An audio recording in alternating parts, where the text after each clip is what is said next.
نحمد اللہ و نصلی علی رسولہ الکریم اما بعد اعوذ باللہ من الشیطان الرجیم بسم اللہ الرحمن الرحیم ام کنتم شہداء اذ حضر یعقوب الموت اذ قال لبنیہ ما تعبدون من بعدی قالوا نعبد إلهك وإله آبائك إبراهيم وإسماعيل وإسحاق إلها واحدا ونحن له مسلمون صدق الله العظيم. قابل قدر علماء کرام، اساتذہ کرام، مہمانان کرام اور پردہ نشین خواتین اور میرے عزیز بچوں، اللہ تبارک و تعالیٰ کا بے حد نے ہمیں اس بابرکت محفل اور مجلس میں شریک ہونے کی توفیق عطا فرمائے. اللہ تبارک و تعالیٰ بار بار ایسی مجالس میں شرکت کی ہم سب کو توفیق عطا فرمائے. قرآن مجید میں اللہ تبارک و تعالیٰ نے بے شمار ساری انسانیت کے لیے واقعات کا ذکر فرمایا ہے، جس میں انسانیت کے لیے بہت سی نصیحتیں ہیں، بہت سے سبق ہیں کہ ان کو اگر ان نصیحتوں پر عمل کیا جائے، ان اسباب پر عمل کیا جائے تو ایک زندگی جو ہے وہ بہت اطمینان والی، چین و سکون والی، عافیت والی، راحت والی زندگی ایک انسان گزار سکتا ہے. قرآن صرف قصہ کہانی والی کتاب نہیں بلکہ اس میں ہمارے اور ساری انسانیت کے لیے بہت سی ہدایت ہیں. ایک واقعہ اللہ تبارک و تعالیٰ نے سورہ بقرہ میں پہلے پارے کے اندر ذکر فرمایا ہے، اور وہ واقعہ ہے وقت کے نبی حضرت یعقوب علیہ السلام کی وفات. کیا واقعہ؟ وقت کے نبی حضرت یعقوب علیہ السلام کے انتقال کے وقت کا، کہ جب ان کی آخری گھڑی چل رہی تھی، آخری وقت چل رہا تھا، آخری سانسیں چل رہی تھی، حالت استحضار بالکل آخری وقت تھا. تو اس وقت میں انہوں نے اپنے بچوں کو جمع کیا، اپنے بچوں کو بلایا. اور بچے بھی کون؟ بچے بھی وہ کہ جنہوں نے انبیاء کی گود میں پرورش پائی، کہ جن کے والد حضرت یعقوب نبی، ان کے والد حضرت اسحاق نبی اور ان کے والد حضرت ابراہیم علیہ السلام. تین پشتوں میں نبوت ہے. اور بیٹوں میں کون ہیں؟ حضرت یوسف علیہ السلام وقت کے نبی، یعنی یوسف علیہ السلام ان کے والد نبی، ان کے دادا نبی، ان کے پردادا نبی. نبوت کا خاندان ہے کہ ان بچوں نے نبوت کے گھرانے میں آنکھ کھولی ہے. جمع کیا، ایک بہت اہم سوال کیا، سب کو جمع کر کر بہت اہم سوال کیا. آج بھی جب کسی کا انتقال ہوتا ہے، کوئی دنیا دار ہے، کسی کا وقت جو ہے پورا دنیا میں گزرا ہے، تو وہ بھی آخری وقت میں اپنے بچوں کو بلائے گا، بہت سی نصیحت کرے گا. کیا کہے گا کہ بیٹا میں نے اتنی محنت کی، اتنی دنیا کمائی اور اتنی دکان بنائی، اتنی پراپرٹی جمع کی، اتنا مال جمع کیا، تم اس کی حفاظت کرنا. یہی تو کہے، تم اس کا خیال رکھنا. زیادہ اگر کوئی دیندار ہوگا تو وہ کہے گا کہ بیٹا نمازوں کا خیال رکھنا، دین کا خیال رکھنا، کسی کو ہنسنے کا موقع مت دینا، یہی سب نصیحت کرے گا. لیکن وقت کے نبی نے کیا نصیحت کی، اس کو قرآن مجید میں ساری انسانیت کے لیے اللہ تبارک و تعالیٰ نے بیان فرمایا. وہ نصیحت یہ اپنے بیٹوں سے ایک سوال کیا. کیا سوال؟ ما تعبدون من بعدی، میرے بعد یہ بیٹوں تم کس کی عبادت کرو گے؟ کیا تم اللہ کو چھوڑ کر غیر اللہ کی عبادت میں تو مبتلا نہیں ہو جاؤ گے؟ کیا تم اپنے ایمان کا سودا تو نہیں کر لو گے؟ کیا تم وحدانیت پر قائم رہو گے؟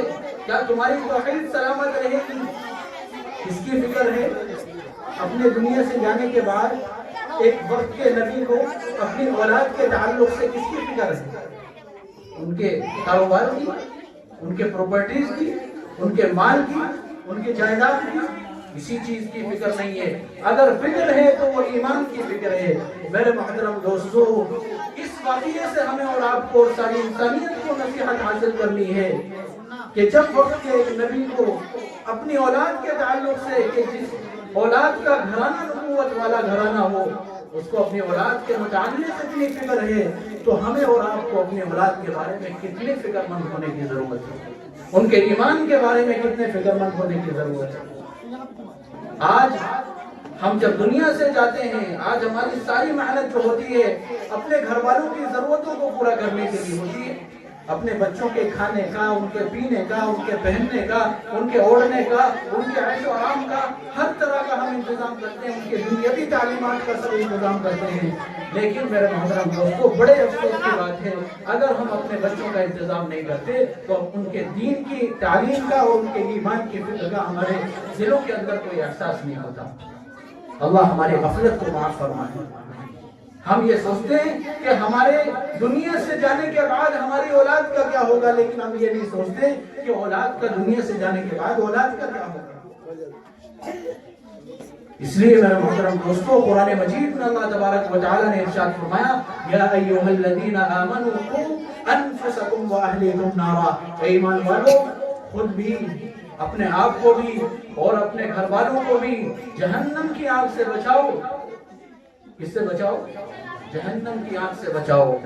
یعنی جتنے گناہ والے اعمال ہیں، جتنے اللہ کو ناراض کرنے والے اعمال ہیں، جتنی اللہ کی نافرمانی کرنے والے اعمال ہیں، یہ سب جہنم کی آگ ہیں۔ یہ سب کیا ہے؟ ان کا انجام کیا ہے؟ جہنم کی آگ ہے۔ اور جہنم کی آگ دنیا کی آگ کی طرح نہیں ہے، بلکہ کیا فرمایا؟ وقودها الناس والحجارہ، ایسی آگ ہے، ایسی آگ ہے جس کا ایندھن کوئلے نہیں ہے، لکڑیاں نہیں ہیں، پتھر میں، فرمایا اس کا ایندھن انسان اور پتھر ہے، جس کا ایندھن انسان اور پتھر ہیں۔ خود اپنی بھی فکر کرنا، اپنے ایمان کی بھی فکر کرنا، اپنی آنے والی نسل کی اور اپنی اولاد کے ایمان کی فکر کرنا، یہ ہر ایمان والے کی بنیادی ذمہ داری ہے۔ کلکم راع وکلکم مسئول عن رعیتہ، تم میں سے ہر ایک ذمہ دار ہے اور کل ہر ایک سے اس کی ذمہ داری کے بارے میں سوال کیا جائے گا۔ آج جس اولاد کے لیے، جن بچوں کے لیے، اپنے گھر والوں کے لیے اپنی زندگی کو ہم دنیا کے لیے خرچ کر رہے ہیں، جھوٹ بول رہے ہیں، دھوکہ دے رہے ہیں، خیانت کر رہے ہیں، رشوت لے رہے ہیں، سود لے رہے ہیں، کس کے لیے؟ اپنے گھر والوں کے لیے، اپنے بچوں کے لیے۔ کل کو یہی اولاد ہوگی، ہمارا دامن اور ہمارا گریبان ہوگا اور ان کا ہاتھ ہوگا۔ کیوں کہ تم نے ایسی ایسی غذا ہمیں کھلائی، ایسا ایسا مال ہمیں کھلایا، ہم نہیں جانتے تھے پروردگار یہ کہاں سے لاگت کماتے تھے۔ انہوں نے ہماری ایمان کی فکر نہیں کی، ہمیں مدرسوں میں نہیں بھیجا، ہمیں مکتب میں نہیں بھیجا، ہمیں مسجدوں میں تعلیم حاصل کرنے کے لیے نہیں بھیجا۔ اللہ ان کی پکڑ کر، ربنا انا اطعنا سادتنا وكبراءنا فاضلونا السبيل ربنا آتهم ضعفين من العذاب والعنهم لعنا كبيرا۔ یہ بات چیت کہیں گے یہ پروردگار ان کو پکڑیے، یہ ہمارے رہبر تھے، یہ ہمارے گائیڈنس تھے، یہ ہماری اس طرح کی گائیڈنس کرتے تھے، ہمیں تو کچھ معلوم ہی نہیں تھا۔ اس لیے میرے محترم دوستو، ہماری اور سب کی سب سے پہلے ذمہ داری یہ ہے کہ آپ بہترین سے بہترین اعلیٰ تعلیم ان کو دلائیں، بہترین سے بہترین ایجوکیشن ان کو دلائیں، بہترین اسکول، کالجز، یونیورسٹیز میں پڑھائیں، لیکن اس سے پہلے ہم اپنے بچے کو دیندار بنائیں۔ اگر یہ بچہ دیندار بن گیا تو ہماری دنیا اور آخرت میں نجات ملے گی، ہماری دنیا بھی بنے گی اور آخرت بھی ان بچوں کے ذریعے سے بنے گی۔ انہی باتوں پر میں اپنی بات کو ختم کرتا ہوں اور آخر میں آپ کے سامنے اظہار تشکر اور تأثر پیش کرنا چاہتا ہوں کہ الحمدللہ اس مکتب میں آ کر بڑی خوشی محسوس ہوئی کہ ابھی حضرت قاری صاحب کی صرف 8 مہینے کی محنت ہے اور ماشاءاللہ بچوں نے ایسا پروگرام کیا کہ جیسے سالوں سے یہاں پر مکتب کا نظام چل رہا ہے۔ یہ مکتب کیا ہے؟ یہ علاقوں میں، مسجدوں میں جو بچوں کے آنے جانے کے ساتھ ان کی تعلیم کا سلسلہ رہتا ہے، اس کو معمولی مت سمجھیں میرے محترم دوستوں، یہ بہت قیمتی ہے مکتب۔ مکتب کیا ہے؟ پڑھنے لکھنے کی جگہ۔ یہاں پر ہمارے بچے، ان کا ایمان سلامت رہے گا، ان کے عقیدے سلامت رہیں گے، ان کو معلوم ہوگا کہ ہم کون ہیں، ہم مسلمان ہیں، ہمیں کس نے پیدا کیا، ہمیں اللہ نے پیدا کیا، ہمارے نبی کون ہیں، ہمارے نبی محمد رسول اللہ صلی اللہ علیہ وسلم نے بھی ایک بچے نے بتایا کہ محمد صلی اللہ علیہ وسلم آخری نبی ہیں، حالانکہ دنیا میں بہت سی جگہ ایسے جھوٹے کذاب ملعون لوگ پیدا ہو رہے ہیں جو جھوٹے نبوت کا دعویٰ کر رہے ہیں. جس بچے نے مکتب میں آ کر اس عقیدے کو اپنے دل میں بٹھا لیا کہ حضرت محمد رسول اللہ صلی اللہ علیہ وسلم آخری نبی ہیں، تو کوئی بھی اس کے سامنے نبوت کا دعویٰ کرے گا تو اس کے دل کے اندر عقیدہ ہے آخری نبی ہونے کا حضرت محمد کے، تو سیدھا اس کے گال پر تماچا مارے گا کہ ہرگز تو جھوٹ بول رہا ہے تو نبی نہیں ہو سکتا.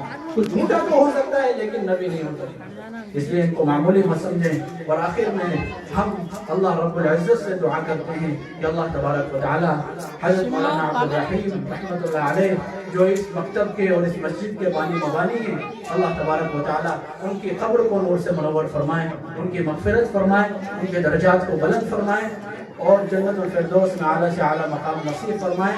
لواحقین کو، پسماندگان کو صبر جمیل عطا فرمائیں.